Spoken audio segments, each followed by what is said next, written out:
चलिए, now next concept that we discussing is electric potential energy for the system of charges. मतलब technically आपको potential energy निकालना है, मतलब आपको स्टोर्ड एनर्जी निकालना है। और कभी भी ध्यान रखना, स्टोर्ड एनर्जी किसकी वजह से आती है? हमेशा वर्क के वजह से आती है। किसकी वजह से आती है? वर्क। तो what do you mean by elastic potential energy? अभी पहले हम लोग डिफाइन करेंगे for two charges, for system of two charges. ठीक है, अब समझ लीजिए फॉर एग्जांपल यहाँ पे this is your Y coordinate या Y axis, this is your X axis and this is your Z axis. तो ये थ्री डायमेंशनल स्पेस है। यहाँ पे समझ लीजिए कि पॉइंट ए है जहाँ पे मुझे क्या लेके आना है? चार्ज Q1 को लेके आना है। और यहाँ पे मेरे पास समझ लीजिए कि पॉइंट बी है जहाँ पे मुझे चार्ज Q2 को लेके आना है। और शुरुआत में दोनों चार्जेस Q1 एंड Q2 ये दोनों के दोनों कहाँ प्रेजेंट है? आपके इन्फिनिटी पे प्रेजेंट है। Are we clear in this case? समझा? तो Q1 और Q2 को इन पॉइंट्स पे असेंबल करने के लिए जितना वर्क डन लगेगा वो वर्क डन जब हमारे सिस्टम में स्टोर होगा उसे हम लोग क्या कहेंगे? पोटेंशियल एनर्जी कहेंगे। Are we clear in this case? पक्का? और पहले हम लोग क्या बात कर रहे हैं? अभी हम लोग पहले डिस्कशन करेंगे in absence of external field. अच्छा, अब सबसे पहले मैं निकाल रहा हूँ, पहले हम लोग निकाल रहे हैं, फर्स्ट स्टेप हम लोग कैलकुलेट करेंगे work done in moving Q1 from infinity two point A.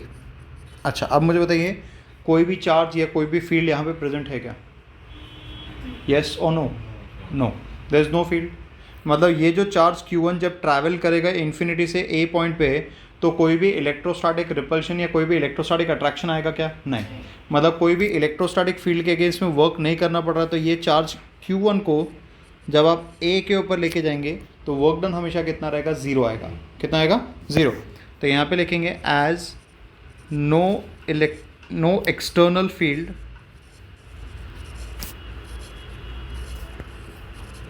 is present, work done in moving Q1 from infinity to point A is 0 and we will call this as W1 equal to 0. Are we clear in this case? तो समझ लीजिए यहाँ पे आके आपका plus Q1 आके settle हो गया। Understood? Are we clear in this case? अब हम किसको मूव करना चाहते हैं? Q2 को मूव करना चाहते हैं। अब आप Q2 को कहाँ से कहाँ लेके आना चाहते हैं? इन्फिनिटी से लेके B तक लेके आना चाहते हैं, हाँ या ना? यस और नो? अच्छा, जब आप इसको लेके आएंगे तो ये जो प्लस Q1 है ये प्लस 2Q के मोशन को सपोर्ट करेगा कि अपोज करेगा? हम लोग क्या करें? डिस्टेंस बढ़ा रहे कि कम करें? सुनाई दिया? कम। डिस्टेंस कम कर रहे तो ये जो चार्ज है ये सपोर्ट करेगा कि अपोज करेगा? अपोज करेगा। अपोज करेगा तो वर्क डन करना पड़ेगा कि नहीं करना पड़ेगा? वर्क डन का एक फॉर्मूला पढ़ा था हम लोगों ने, potential of final point minus potential at initial point into charge which we are moving. तो आई कैन राइट, यहाँ पे मैं लिख सकता हूँ। सो सेकेंड पॉइंट हम लोग लिखेंगे work done in moving Q2, ठीक है, from infinity two point B, from infinity to point B in the field of Q1 is given by, ठीक है। तो यहाँ पे कितना आएगा? So work done let's say W2, so that can be written as potential at final point, that is VB, minus potential at initial point, that is infinity, and this has to be multiplied by Q0, ठीक है। और यहाँ पे Q0 की जगह पे, यहाँ पे कौन से चार्ज को मूव करें? Q2 को। तो Q0 की जगह पे कितना आएगा? Q2 आएगा। Are we clear? समझा? What is potential at infinity? Potential at infinity zero. Yes. अब यहाँ पे जो B पॉइंट पे पोटेंशियल बनाएगा वो किसके वजह से बनेगा? वो Q1 के वजह से होगा। तो लेट्स से ये दोनों के बीच में डिस्टेंस कितना है? Let's say this is R12, so this can be written as W2 can be written as potential at B due to Q1 and this has to be multiplied by Q2. Are we clear? अच्छा, what is formula for potential due to source charge? KQ by R. तो यहाँ पे जो B point पे potential कौन बना रहा है? Q1 बना रहा है। आया ना। तो यहाँ पे फॉर्मूला क्या रहेगा, सो ये जो पोटेंशियल एट बी है इसकी जगह क्या लिखेंगे, के यानी 1/4πε0, क्यू यानी source charge which is Q1, and distance is let say R12, ये बी पॉइंट का डिस्टेंस है, and this has to be multiplied by Q2। Understood, are we clear? So therefore I can write, यहाँ पे हम लोग लिख सकते हैं therefore I can write W2 this will be equal to 1/4πε0, यहाँ पे हो जाएगा Q1 Q2 upon R12, right, where Q1 and Q2 are the two charges and R12 is the distance between the two charges. So this is our first work done box में, and this is our second work done. अब मुझे potential energy निकालनी है तो मुझे क्या निकालना पड़ेगा, टोटल वर्क डन निकालना पड़ेगा। ठीक है, क्लियर है यहाँ तक? सो therefore I can right total work done, therefore total work done will be equal to W1 plus W2. So therefore I can write W can be written as 1/4πε0 Q1 Q2 upon R12, right? This work done is stored in the form of potential energy, right?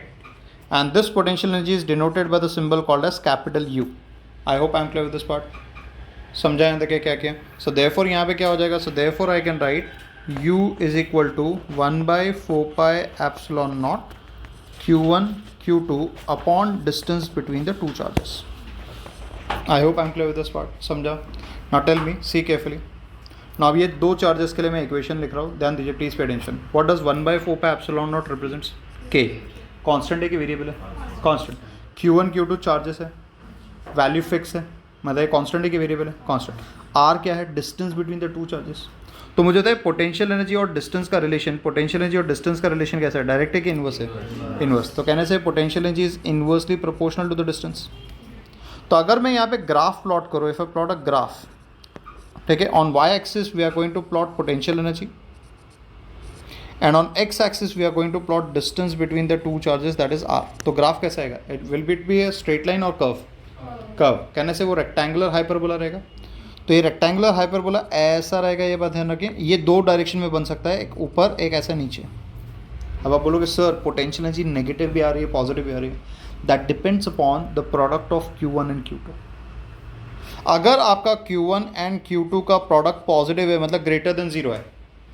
Product positive कब हो सकता है? सुनिए ध्यान से, या तो दोनों पॉजिटिव हो गए या तो दोनों नेगेटिव. अच्छा, दोनों पॉजिटिव या दोनों नेगेटिव, मतलब लाइक चार्जेस के अनलाइक चार्जेस. और लाइक चार्जेस मतलब रिपल्शन के अट्रैक्शन, रिपल्शन मतलब ये क्या डिनोट करेगा? रिपल्शन डिनोट करेगा. अच्छा, ये कब आएगा ग्राफ? जब आपका Q1 Q2 कैसा रहेगा? लेस देन 0 रहेगा. अच्छा, लेस देन 0 मतलब एक पॉजिटिव तो दूसरा नेगेटिव, मतलब लाइक के अनलाइक, अनलाइक मतलब अट्रैक्शन के रिपल्शन, मतलब इस तरह ये क्या रिप्रेजेंट कर रहा है आपका? अट्रैक्शन. तो इस तरह से ये ग्राफ आपके लिए बहुत इंपॉर्टेंट रोल प्ले करता है. This will give you a simple idea. अगर आपका पोटेंशियल एनर्जी पॉजिटिव आ रहा है मतलब देयर इज अ रिपल्शन. अगर आपका पोटेंशियल एनर्जी नेगेटिव आ रहा है then there is a attraction between the two charges of the system. Understood? And this is nothing but the formula for potential energy for the system of two charges in absence of external field.